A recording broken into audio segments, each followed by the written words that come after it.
Bom, vamos lá, Gênesis capítulo 12.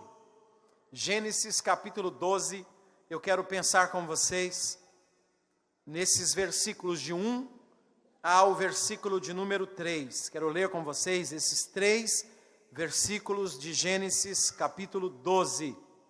Primeiro livro da Bíblia, você passa algumas páginas e aí está o chamado de Abraão. E o texto diz assim: quantos encontraram, diga amém. Ora, disse o Senhor a Abrão: sai da tua terra, da tua parentela e da casa de teu pai, e vai para a terra que eu te mostrarei. De ti eu farei uma grande nação, e te abençoarei, e engrandecerei o nome. Sê tu uma bênção. Abençoarei os que te abençoarem, e amaldiçoarei os que te amaldiçoarem, e em ti serão benditas todas as famílias da terra. Esse texto que nós lemos, no versículo 1, ele fala do chamado de Deus para Abraão. No versículo 2 e parte do versículo 3, falam das promessas que Deus fez a Abraão ao obedecer esse chamado.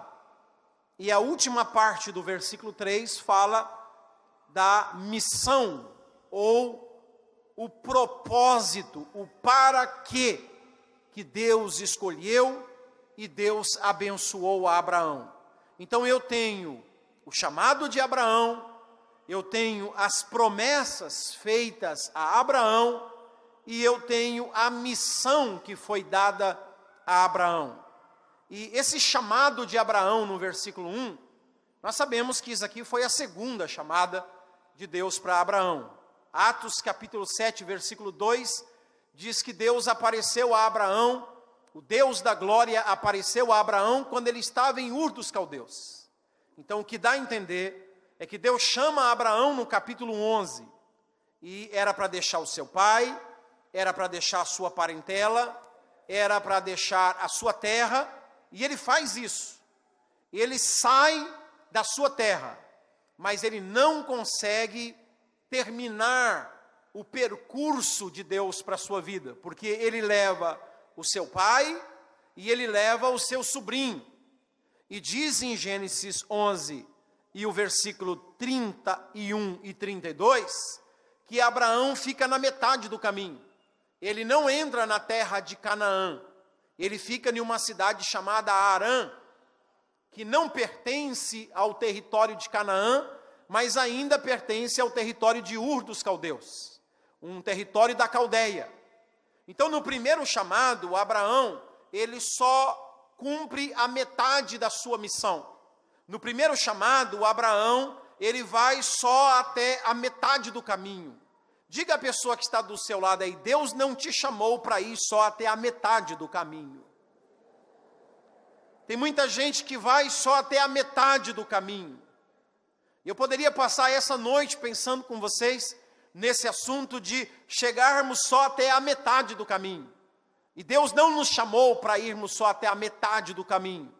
Nós sabemos que o pai de Abraão morre, e assim que o pai de Abraão vem a perder a sua vida, a morrer, começa Gênesis 12, que agora Deus não está chamando Abraão em Ur dos Caldeus, Deus está chamando Abraão em Harã, nessa cidade, o seu pai chamava-se Harã, Deus está chamando Abraão dessa terra, dizendo: saia deste lugar, porque eu vou te levar a uma terra que você não conhece.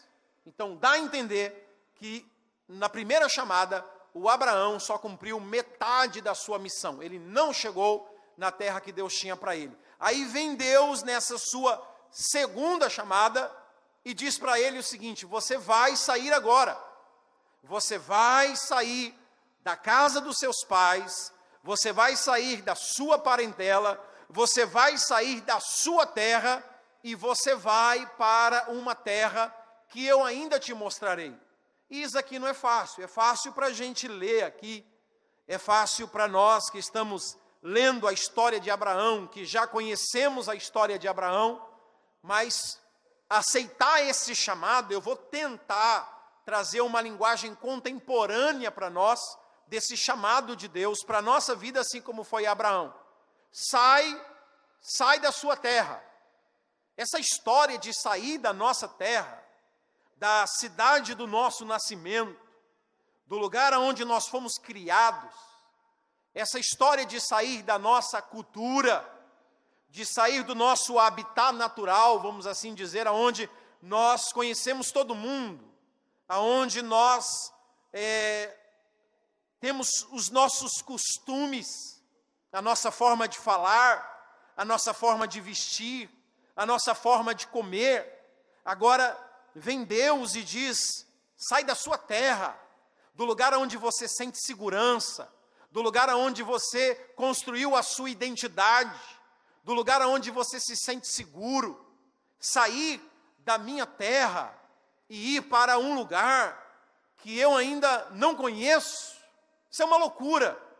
Só quem de verdade teve uma experiência com Deus pode obedecer esse chamado. Saia da sua terra. Essa terra pode simbolizar um trabalho, essa terra pode simbolizar uma posição social que você tem, essa terra pode significar a cidade onde você mora, a igreja a qual você pastoreia. Essa terra tem muitos significados na Bíblia. E muitas vezes Deus vem e diz para a gente deixar a nossa terra. Agora, escute o que eu vou dizer para você. Se você decidir obedecer a Deus, saiba, o chamado de Deus exige mudanças. Você pode repetir isso? O chamado de Deus exige mudanças. E esse é o nosso problema. A gente não gosta de mudar. A gente não gosta de assumir um novo lugar. A gente não gosta de sair de um lugar cômodo. A gente não gosta de sair do nosso espaço aonde nós estamos acostumados. Mas toda pessoa que aceita um chamado de Deus deve estar consciente que esse chamado vai exigir mudanças. Ninguém recebe um chamado de Deus e não experimenta mudanças. Todas as pessoas que estão debaixo de um chamado de Deus vão experimentar mudanças. Mudanças geográficas, mudanças de comportamento, mudanças de caráter, mudanças na administração do tempo, mudanças na forma como se cuida dos filhos, mudanças na forma como se administra os bens materiais. Todo chamado de Deus traz consigo mudanças. Por isso, toda pessoa que Deus chama nunca mais permanece o mesmo. Porque Deus vai mudar a sua vida. E no caso de Abraão, a primeira coisa é sair da sua terra, sair da sua pátria. Quando se trata de um chamado missionário, parece que a gente perde um número imenso de pessoas aqui nessa parte. Eis-me aqui, Senhor, envia-me a mim. Aí vem Deus e fala: eu quero você no Uzbequistão, eu quero você no Quirguistão, no Turcomenistão. As pessoas nem sabem onde estão esses países que terminam com estão. E aí vem Deus e fala: eu quero que você vá para lá. E aí ele fala: eis-me aqui, Senhor, envia o meu irmão, envia ele para o Turcomenistão. Porque ele eu não quero sair do meu lugar. Eu não quero sair da minha terra. Eu não quero sair da minha origem. Eu quero que o Senhor me abençoe aqui mesmo. Eu não estou dizendo que todo mundo que Deus chama vai ter que ter uma mudança geográfica. Isso pode acontecer. Mas todo mundo que Deus chama tem alguma mudança na sua vida. No caso de Abraão, era uma mudança geográfica, sai da sua terra. Em segundo lugar, Deus diz: sai da tua parentela. Você gosta tanto da casa da vovó, né? A macarronada de domingo. Vamos para a casa do vovô, da vovó, da tia Joana, porque aquela macarronada com aquele queijo ralado, com aquela Coca-Cola, Ai, como eu gosto da vovó, da tia, do primo, do cunhado, do sobrinho. Ai, como que eu gosto da minha parentela. Deus me livre de viver longe da minha parentela. O chamado de Abraão é um chamado que ele está fazendo renúncias tremendas.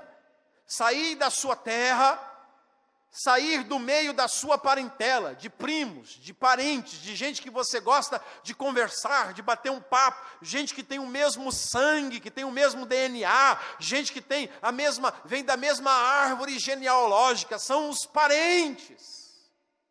Tem pessoas que entram em crise em saber que se servir a Deus vai fazer com que eles tenham que ir para um lugar onde eles vão viver distante dos seus parentes. Eu lembro quando Deus me chamou para ser missionário, eu estava há 9 meses orando para Deus salvar a minha família. E aqui está o meu irmão, pastor Eduardo. Eu escrevia da casa de recuperação para o meu irmão era um alcoólatra. Esse camarada que está aqui chegava trançando as pernas. Eu lembro, acho que foi a única pessoa que eu vi dormir com metade do corpo em cima da beliche e a outra metade para o lado de fora. E vomitando ainda. Era aquela cena mais feia. E aí eu da casa de recuperação, todo dia, orando, consagrando o Senhor. Quando eu sair daqui, eu vou ganhar minha família, eu vou evangelizar minha família toda. E eu escrevia para o meu irmão. E ele mandava minha mãe dizer: olha, mãe, diga para o Edson que se ele chegar aqui e vir falar desse negócio de religião comigo, eu vou brigar com ele. Eu dizia na carta: Eduardo, Jesus te ama, Deus tem um plano na sua vida. E meu irmão dizia para minha mãe: fala para ele que ele não me venha falar desse negócio de Jesus, de Deus, que eu não quero saber disso, quero viver a minha vida. E eu fiquei 9 meses na casa de recuperação orando pela minha família. No dia que eu saí, eu cheguei em casa. E quando eu cheguei na casa dos meus pais, eu entrei, era hora do almoço. Estava o meu irmão e um amigo dele chamado Pangaré. O Pangaré. Estava lá os dois, e o meu irmão me viu, me abraçou. Eu tinha ido embora de casa tudo estragado, corcunda, cabeça baixa, curvado, dentes estragados, magro, drogado, bandido. E agora eu volto para casa curado, sarado, um pouco mais bonito, porque Deus fez um milagre e tal. E o meu irmão me vê. Ele disse: Edson, eu disse: sou eu mesmo. Me abraçou, e era hora do almoço, e eu disse: eu posso fazer uma oração pelo almoço? Posso agradecer a Deus pelo almoço? E aí meu irmão disse: claro. E enquanto eu orava pelo almoço, o Espírito Santo mudou o coração do meu irmão. Enquanto eu orava pela comida, o Espírito de Deus transformou a vida do meu irmão, que hoje é um pastor abençoado para a glória do Senhor Jesus. É um pastor abençoado para a glória do Senhor Jesus. E eu falei: agora vou evangelizar minha mãe, vou evangelizar meu pai, vou evangelizar meus irmãos. E eu comecei a falar de Jesus e tal. A minha mãe, nunca na minha vida eu lembro de minha mãe ir para uma igreja, muito menos igreja evangélica, nunca, e muito menos igreja católica. Minha mãe nunca, eu nunca vi minha mãe ir em uma igreja. Mas agora, porque eu me converti e tinha uma Bíblia, a minha mãe e uma tia minha arrumaram uma Bíblia deste tamanho, assim, ó. Bíblia de São Judas, não sei do que. Devia ter uns 5 quilos a Bíblia. Elas revezavam para ir para a igreja levar a Bíblia. Minha mãe carregava até um certo quarteirão a Bíblia, aí cansava, e a minha tia pegava a outra, daquele quarteirão até chegar na igreja católica, igreja de São José, porque ela sabia que eu era cristão, e a minha tia dizia: Gilda, você não pode deixar esse menino mudar a sua religião, porque agora esse menino virou crente, e não sei o que. E minha mãe dizia: então tá bom, aí não tem problema. E eu não criticava, eu simplesmente dava risada de ver aquelas 2 mulheres, pareciam os 2 espias lá da terra de Israel, 2 homens para carregar aquele cacho enorme de uva. Era a minha tia e a minha mãe para carregar uma Bíblia, a Bíblia enorme. Mas o Espírito de Deus foi alguns meses depois e salvou a minha mãe. E no dia que a minha mãe foi salva, ela foi batizada com o Espírito Santo. Deus começou a fazer algo lindo, e eu fiquei todo feliz. E naqueles 3 meses que eu tinha saído da casa de recuperação, eu escutei a voz de Deus dizendo, em um sonho, que eu deveria ir embora para a Amazônia. Eu falei: Deus, aqui está meu irmão, aqui está minha mãe, tem as minhas irmãs para converter, tem os meus irmãos ainda, tem os meus tios, tem avós, tem primos, tem cunhados, tem um monte de gente. Mas eu vou obedecer a sua voz. E eu saí de casa. Primeiro eu cheguei para o pastor e disse: pastor, eu tive um sonho. Ele disse: qual que é o sonho? O sonho que eu estava indo para a Amazônia, para pregar o evangelho lá. E ele falou: tá bom, pode ir. Assim, eu era cabeludo, né? Falava muito na gíria, como que se o pastor estivesse se livrando de mim. Vai embora, tira esse tatuado aqui da igreja, de cara doido, pode ir. De forma que eu nunca soube o que é ter uma oferta de uma igreja para ir para o campo missionário.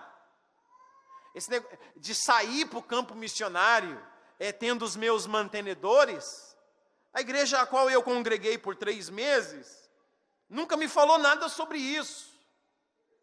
Nunca me falou nada de missões, nunca me falou que eu precisava de uma carta de recomendação, e muito menos me falou que tinha que mandar uma oferta, que o missionário não pode viver sem uma oferta da igreja local. Nunca me falaram nada disso. Ele simplesmente disse: tá bom, pode ir. E eu coloquei uma mochila nas costas.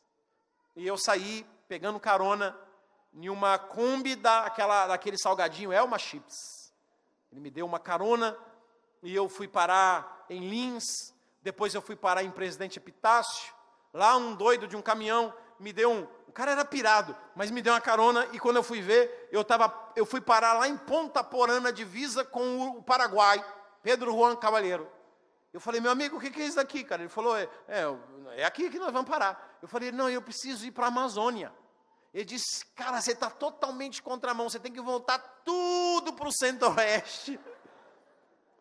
E lá eu voltei, eu lembro que eu ajudei um homem a descarregar um caminhão de lixo e tal, e ele me deu carona até uma cidade. Eu fui vendo, depois de 5 meses e meio, eu cheguei na Amazônia. 5 meses e meio pegando carona. Às vezes eu dizia: Senhor, esse chamado, o Senhor não me falou que ia acontecer isso. Dormindo em escada de teatro, dormindo em terminal de rodoviária, dormindo em caçamba de lixo, essas caçambas que jogam lixo na rua, dormindo em cabine de guardas de fábrica, dormindo, sabe, Senhor, pedindo carona. Aí quando eu estava lá, um pouquinho para frente de Brasília, olha como que Deus é tremendo, eu estava assim já: Senhor, o meu coração queimava, eu sabia que era Deus, mas eu dizia: Senhor, eu preciso de comida. Eu preciso de dinheiro para poder, como é que eu vou chegar lá na Amazônia? Eu sei que eu vou chegar em Belém do Pará, e quando eu chegar em Belém do Pará é só de navio, não tem como pegar a estrada, eu não tenho dinheiro. E aí passou uma caminhonete chovendo, eu no meio da chuva com a minha mochila nas costas, passou uma caminhonete, eu pedi, o cara parou lá na frente, eu vim correndo, cheguei para o camarada, falei: olha, eu estou indo lá para o norte. Ele falou: eu vou até Tocantins, no estado de Tocantins, serve? Eu falei: claro, serve. Ele: então pula lá atrás. E eu pulei. Tinha uma lona assim coberta, eu não sabia que tinha gente lá dentro. Como estava chovendo, eu pulei. Quando eu pulei, eu caí em cima das pernas de um cara chamado Samuel. Quando eu caí em cima das pernas dele, só deu para olhar para os olhos dele arregalados. E ele deu um grito. E quando ele deu aquele grito, ele continuou, gritou, e começou a falar em língua estranha. E começou a falar em mistérios com Deus. Aquele grupo estava indo para um congresso de missões. Aí esse rapaz chamado Samuel agarrou assim na minha canela e começou a profetizar e disse assim: assim diz o Senhor, foi eu que te escolhi desde o ventre da sua mãe, eu estou contigo nessa jornada, contempla esses portos, contempla esses aeroportos, eu estou contigo, diz o Senhor. Foi algo extraordinário. Um banho de Deus na minha alma. O Samuel me deu uma jaqueta. E disse: rapaz, está chovendo, está frio, toma essa jaqueta. Me deu dinheiro. Eu consegui com aquele dinheiro chegar até Santa Inês do Pará. E de lá só Deus sabe, não tenho tempo para contar para vocês. Mas eu fiquei mais 11 meses e meio na Amazônia, pregando para tudo, fazendo a obra de Deus. E aí eu tinha que voltar embora para saber como é que estava a minha família. E eu levei 59 horas dentro de um ônibus. Isso porque eu ainda tinha chegado lá em Porto Velho, em Rondônia. e depois de Porto Velho, Rondônia, eu fiquei mais 59 horas dentro de um ônibus.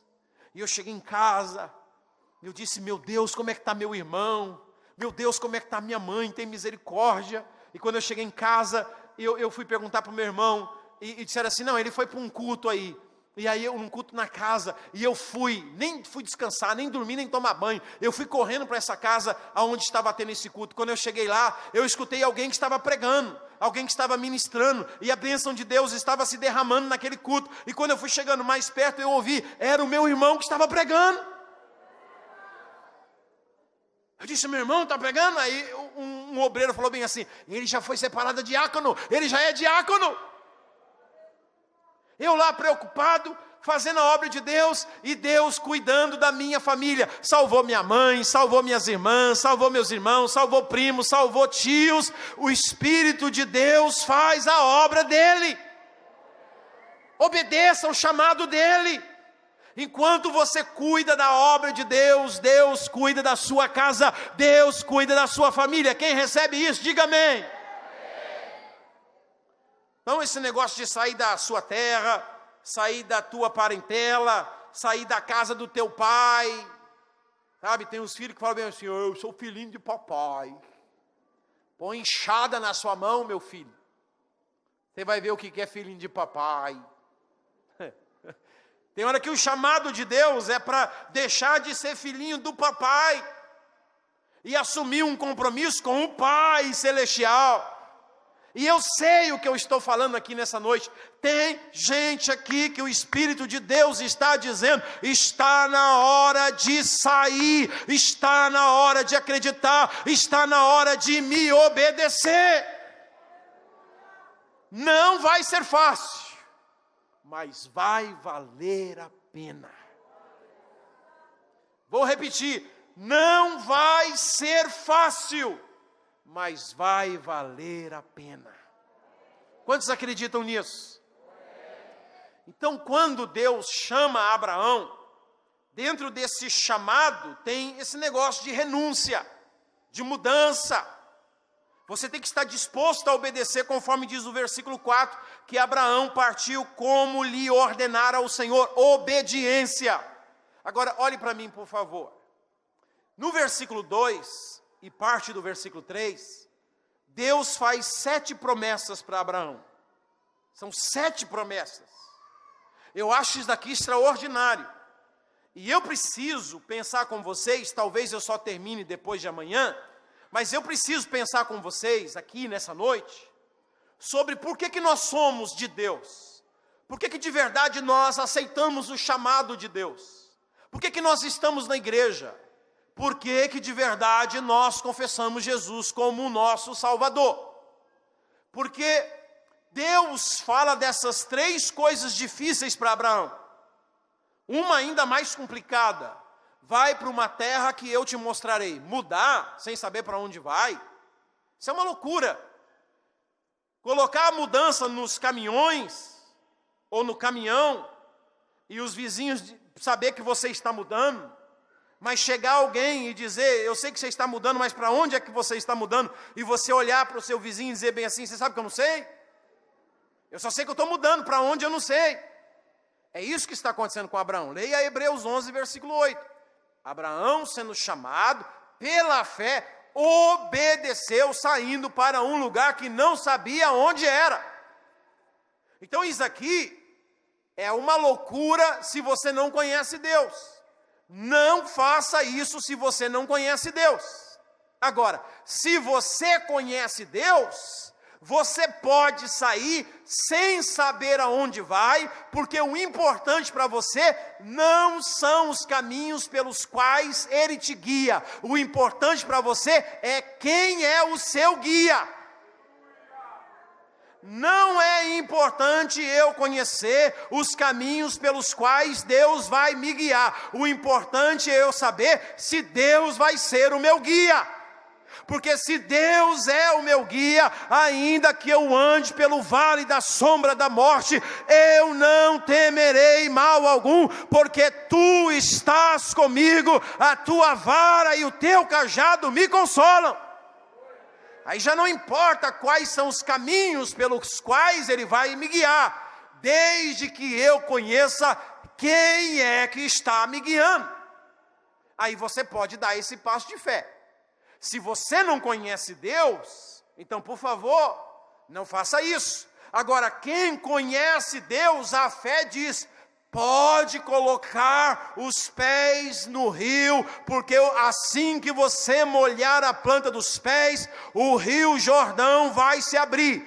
Pode estender o cajado para o meio do mar, porque assim que estender o cajado, o mar vai se abrir. Pode construir a arca, porque assim que construir a arca, o dilúvio vai se derramar. Pode restaurar o altar, porque assim que restaurar o altar, o fogo do céu vai cair. Pode tirar a pedra do sepulcro, porque assim que tirar a pedra do sepulcro, o defunto vai ressuscitar. É essa segurança, é essa fé que todos nós precisamos ter. Quem é de Jesus precisa ter.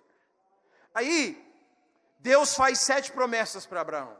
Primeiro, Deus diz assim: eu vou te engrandecer, eu engrandecerei o seu nome, eu farei de ti uma grande nação, eu te abençoarei, eu abençoarei os que te abençoarem, eu amaldiçoarei os que te amaldiçoarem, sê tu uma bênção, e em ti serão abençoadas todas as famílias da terra. Isso aqui é extraordinário, queridos. A maioria de nós, escute o que eu vou dizer, por favor. A maioria de nós viveria só com uma dessa promessa. Só essa única promessa aqui, ó. E eu te abençoarei. Já seria suficiente para a maioria de nós. Por quê? Porque a maioria de nós queremos viver para nós. Então, para aqueles que querem viver para si, essa promessa já é suficiente. Por que que Deus faz 7 promessas para Abraão? Porque para a maioria de nós, se ele dissesse só essa, ou na verdade parece que o que a gente quer é só essa, para a maioria de nós. Deus, só prometa que o Senhor vai me abençoar, que já está tudo legal. Não preciso de mais nada.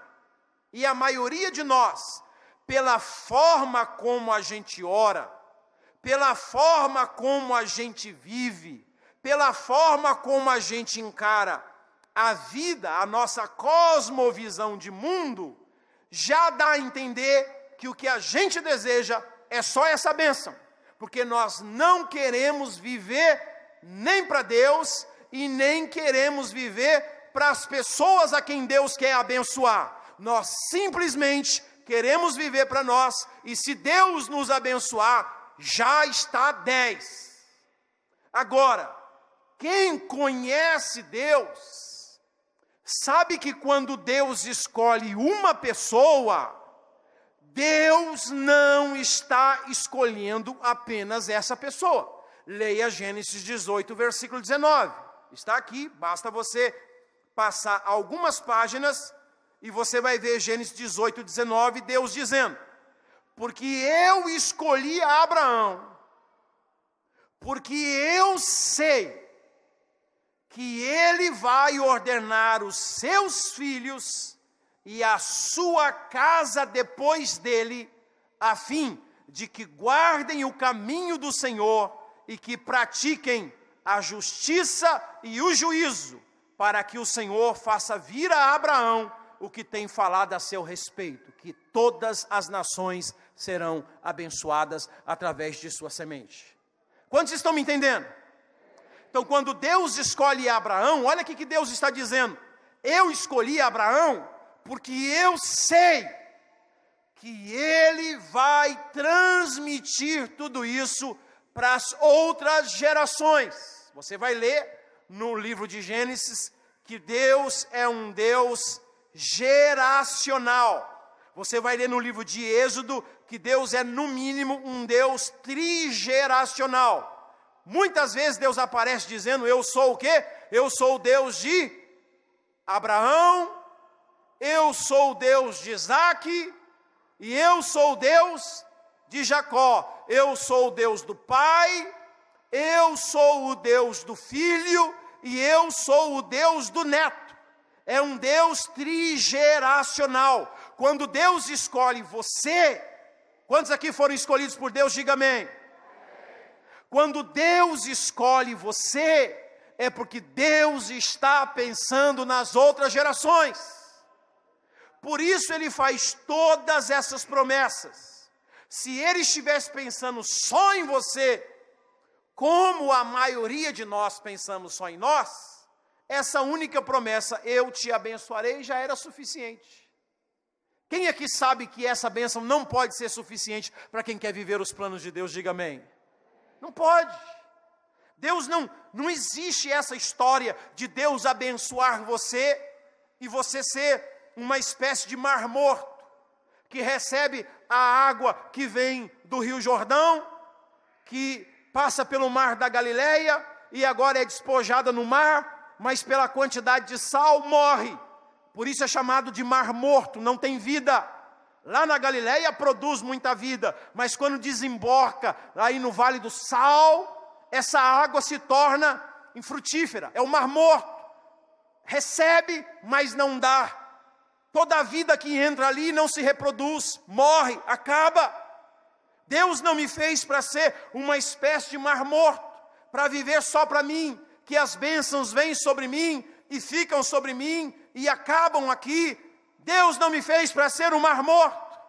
Deus me fez para ser uma fonte de água da vida. Deus me fez para crer nele e para que rios de água viva possam jorrar em mim e através de mim. Deus me fez para ser uma bênção e Deus me fez para ser um abençoador. Quantos me entendem, por favor, diga amém. Então, eu não posso pensar.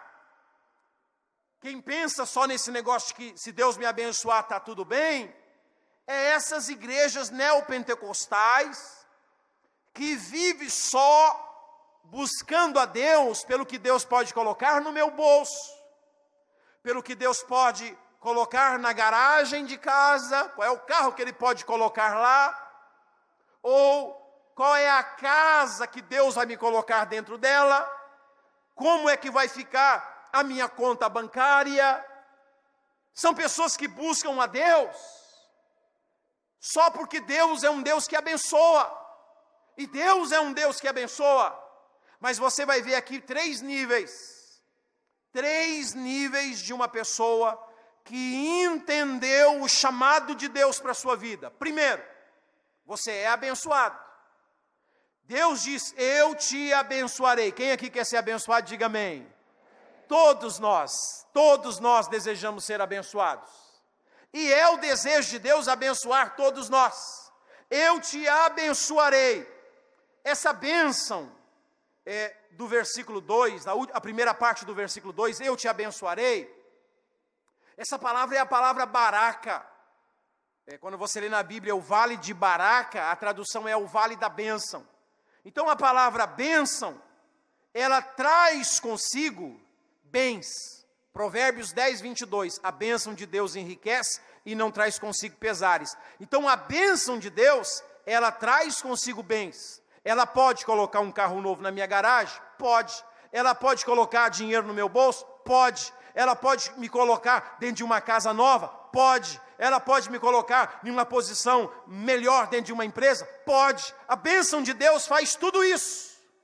Mas esse é o nível mais pobre que está dentro de um bojo chamado bênção.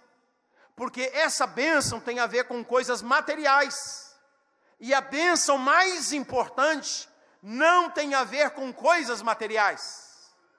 Não tem a ver com o carro que eu tenho, não tem a ver com o dinheiro que eu tenho, não tem a ver com a posição que eu ocupo. Eu posso ser um abençoado por Deus, mas você vai perceber aqui que Deus diz no versículo 3, que as nações serão abençoadas através de você. Então Abraão, ele é um abençoado para fazer o quê? Ele é um abençoado para abençoar. Esse é o segundo nível, é mais excelente. Que poucos de nós conhecem esse nível. A maioria de nós está preocupado só com o primeiro nível. E o primeiro nível é apenas o primeiro degrau que você sobe na escada para ser o que Deus deseja que você seja. Eu sou abençoado para. Deus me abençoa para que outras pessoas sejam abençoadas. Ou seja, eu sou um abençoado para me converter em um abençoador. Esse segundo nível é um nível mais excelente, e que nós devemos desejar isso de todo o nosso coração. Vocês lembram da minha frase? A minha frase nasceu aqui, em Gênesis capítulo 12, quando eu saí da cidade de Tatuí, com esses 11 meses de convertido, eu estava um pouco assim, eu vi uma cena lá, que eu fiquei assim, não fiquei em crise com Deus, mas eu fiquei assim meio desconfiado. Falei, Deus, eu estou meio desconfiado do Senhor, porque eu vi uma mulher, tinha uma mulher lá na nossa igreja, nesses 3 meses que eu fiquei lá, eu tinha medo dela. Ela tinha tanto poder de Deus, que quando ela entrava na igreja, a presença de Deus entrava, a gente sentia a presença de Deus entrando. E eu tinha medo dela, porque ela tinha dom de revelação. Ela olhava para mim, eu já fechava o olho na hora e dizia assim, oh, Jesus, tem misericórdia, meu Pai, misericórdia. Às vezes ela vinha na minha direção e lá estava eu orando já. Senhor, tem misericórdia. Porque ela orava, os enfermos eram curados, os endemoniados, ela orava assim, mas não era 2, 3 não, era muita gente endemoniada. Então eu tinha um respeito por aquela mulher. Ela pregava muito na tarde da bênção que tinha lá, muito conhecida. E aí, em um desses dias, um diácono foi entregar a cesta básica na casa das pessoas carentes, e me convidou para ir com ele, e eu fui. E quando nós chegamos, paramos, eu não sabia onde morava essa irmã que pregava desse jeito, que era poderosa no espírito. Nós chegamos na casa dela, chegamos em uma casa, tudo sujo, cachorro para todo lado, pato, galinha, aquela bagunça, os corredores tudo cheio de fezes de animais, tudo sujo. Quando veio nos receber, quem que era? Era essa irmã. E aí nos convidou para entrar, e eu pensei assim, meu Deus, a irmã precisa de cesta básica? Ó Deus, o Senhor não pode fazer isso com ela não. Não, o Senhor não pode fazer isso com ela. E aí quando nós entramos na sala da irmã, aí que eu fiquei escandalizado, porque a irmã não era simples, tem gente que é simples. Você olha, o seu sofá é simples, a sua mesa é simples, o seu sapato, a sua roupa é simples, mas essa irmã não era simples, essa irmã era porca. Porque a sua casa era um lixo. A sua casa era um lixo. Ela não limpava a casa, ela não varria a casa, tudo, aquela pia, aquele chão, cheio de fezes, pato dentro da casa, galinha dentro da casa, uma coisa, uma imundícia, um espírito de porquice naquela casa, que quando nós entregamos a cesta básica, eu fiquei escandalizado. E eu saí, entrei no carro, falei, meu Deus, o Senhor não pode fazer isso com essa mulher não, Deus. Olha o jeito que essa mulher prega, olha o jeito que essa mulher expulsa demônios, cura os enfermos, essa mulher, ela tem dom de revelação, e o Senhor abandonou essa mulher nessa miséria. E eu, sabe assim, meio assim com Deus, o Senhor abandonou a irmã. Aí fui para a Amazônia, cheguei lá, conheci um evangelista chamado Marcos. O cara não comia, ele só ficava lendo. Eu ia conversar com ele e dizia, não, deixa eu ler, estou terminando de ler. Livros, as mochilas, cheias de livro. E a gente pegava aqueles barcos, e o cara lendo. Quando eu chegava nas ilhas para a gente pregar, ele pregava nas igrejas que recebia a gente, quando a gente não ia pregar nas praças, pregava nas igrejas. Ele pregava e todo mundo ficava de boca aberta. Porque ele começava, porque esse texto no original grego quer dizer isso. E as pessoas iam, e eu via que ele pregava e que as pessoas eram alimentadas. Eu dizia, puxa vida, o cara tem uma sabedoria. Aí um dia, nós estávamos em Manaquiri, e eu disse para ele, vamos para Manacapuru. Ele falou, não, lá eu não posso ir não. Eu falei, por que você não pode ir lá? Ele falou, não, a gente vai a qualquer lugar, mas lá eu não posso nem colocar o meu pé em Manacapuru. Eu falei, por quê? Ele disse assim, rapaz, eu estou devendo para o pastor e para um monte de gente da igreja lá. Eu falei, como é que é? E disse, rapaz, os cheques voltaram tudo. Eu falei, aí que eu falei, Deus, não é possível.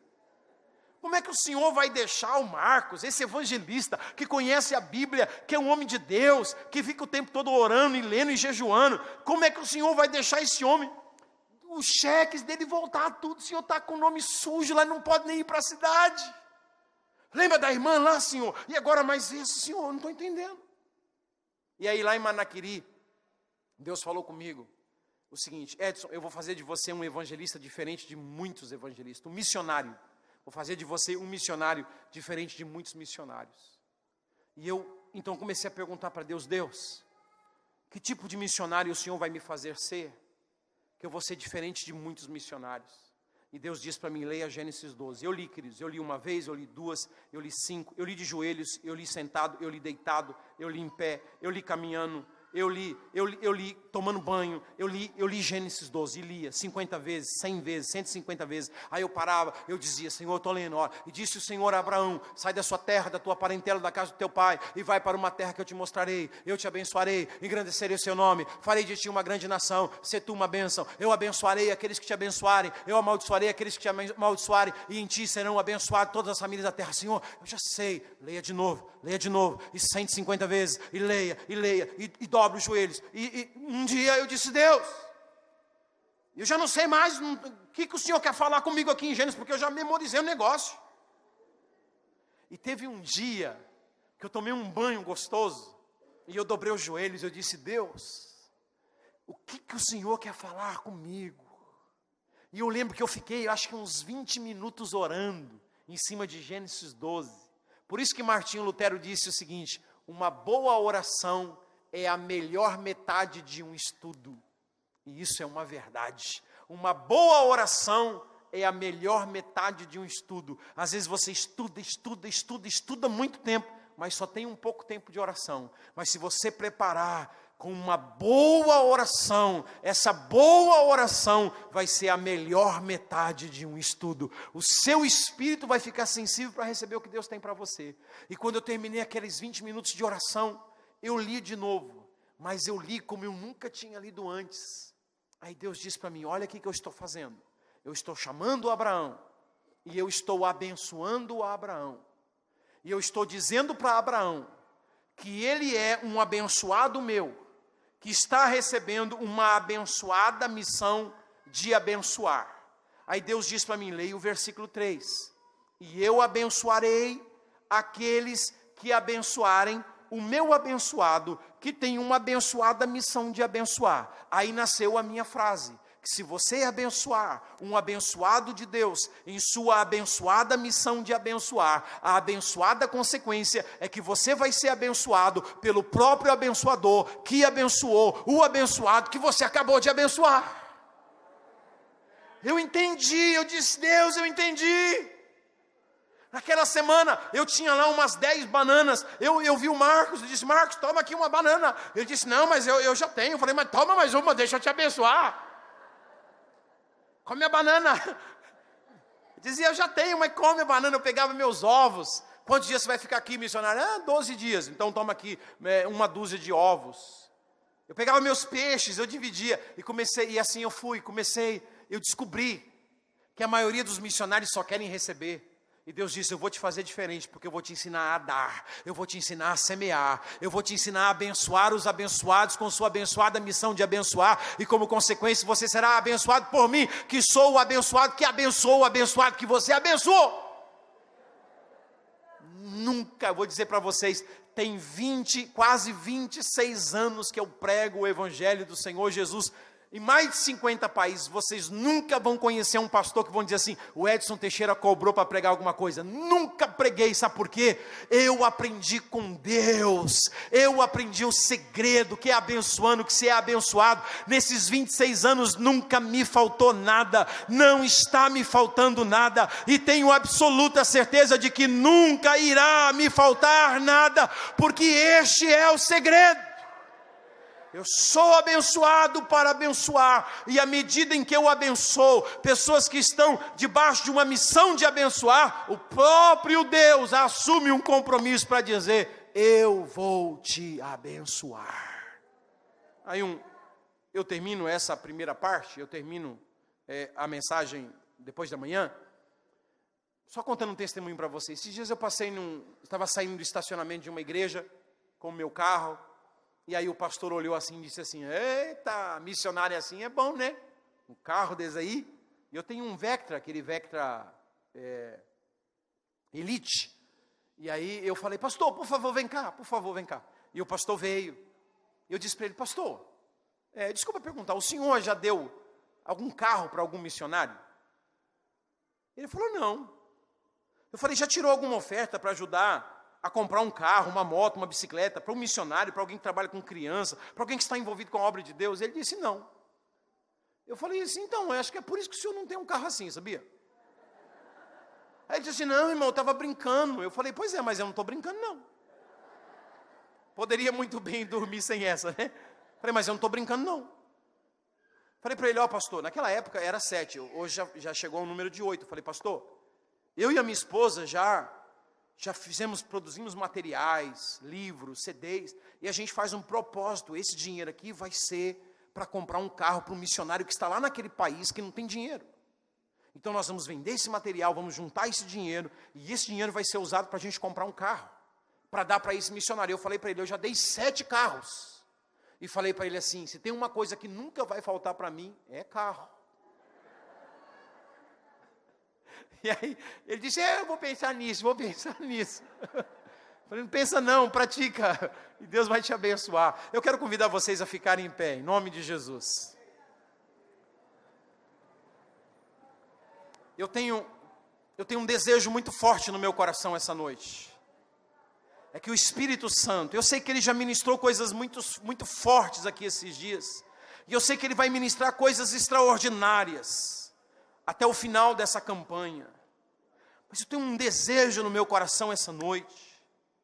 O desejo do meu coração é: Senhor, faz a gente entender por que o Senhor nos chamou. O Senhor não nos chamou para viver só para nós.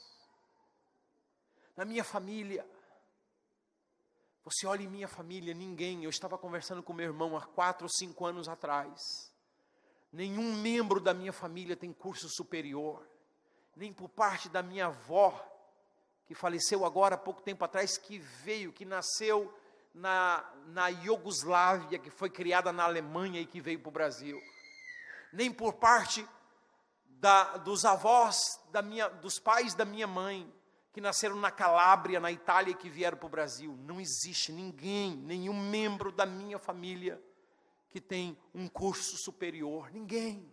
Pode pegar meus tios, meus primos, os parentes dos meus avós, os parentes não tem ninguém.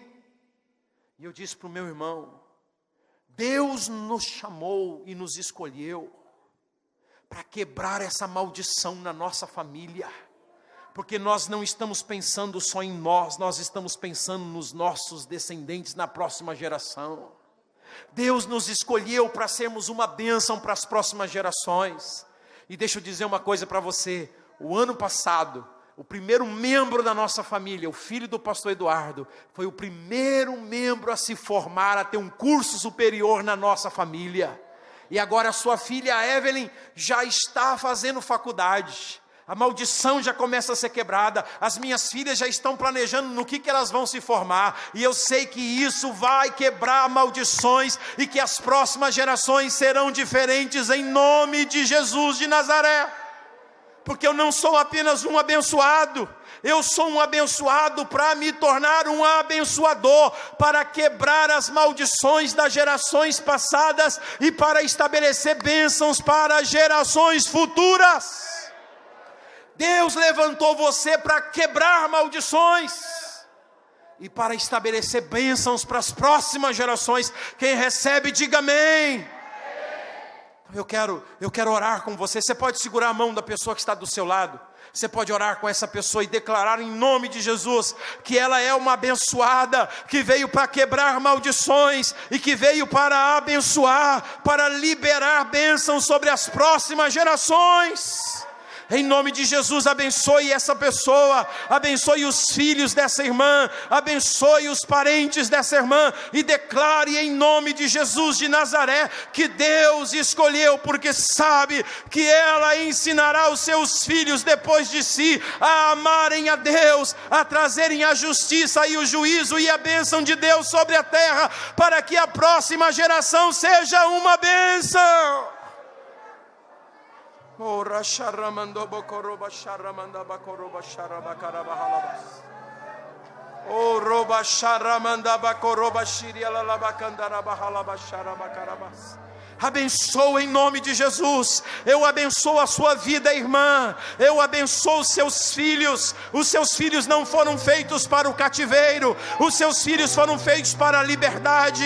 Eu abençoo o seu cônjuge. O seu cônjuge não foi feito para ser escravo. O seu cônjuge Deus te deu para ser uma bênção. Eu abençoo a sua mente. Eu abençoo os seus filhos. Eu abençoo os filhos dos seus filhos. Eu abençoo as suas gerações. Eu chamo a bênção do Deus de Abraão, do Deus de Isaac, do Deus de Jacó sobre a sua vida, e declaramos quebrado nessa noite toda maldição geracional, e seja estabelecida a bênção do Senhor.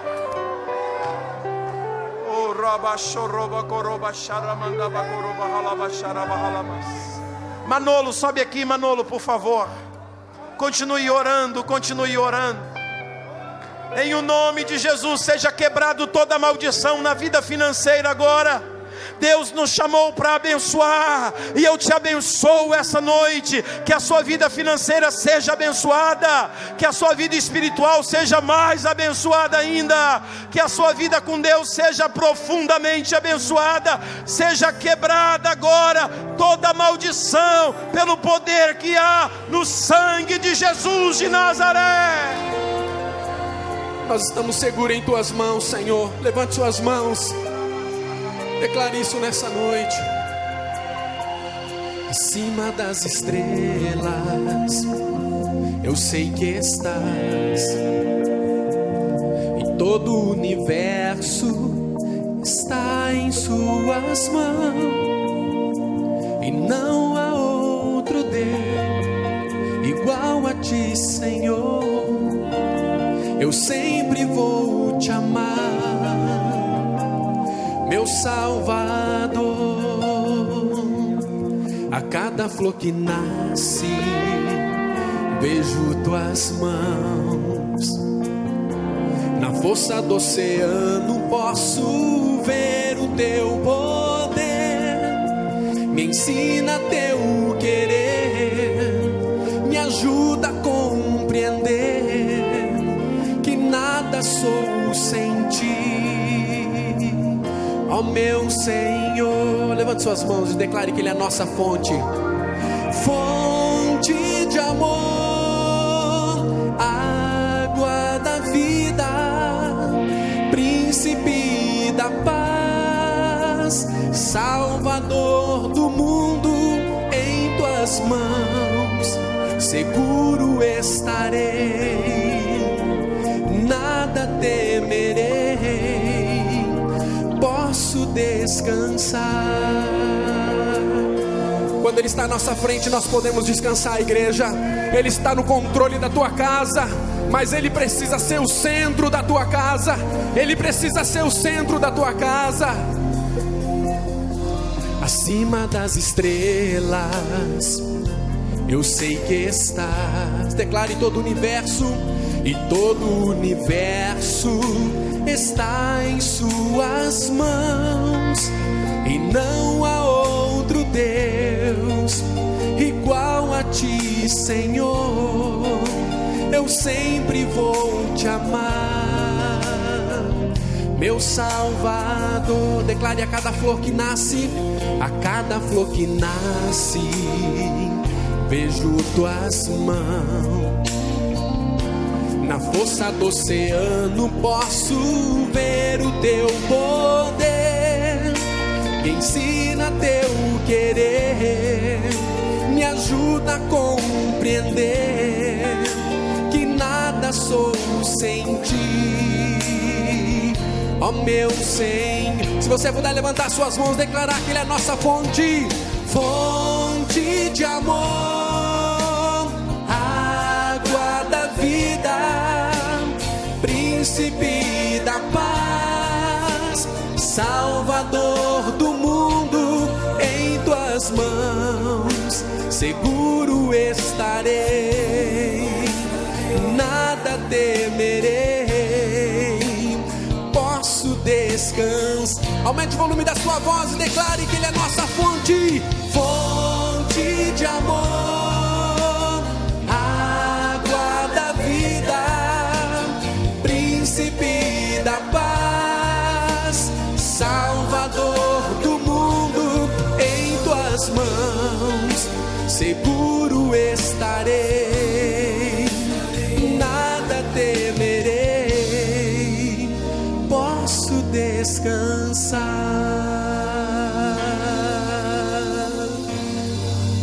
Seguro estarei, posso descansar.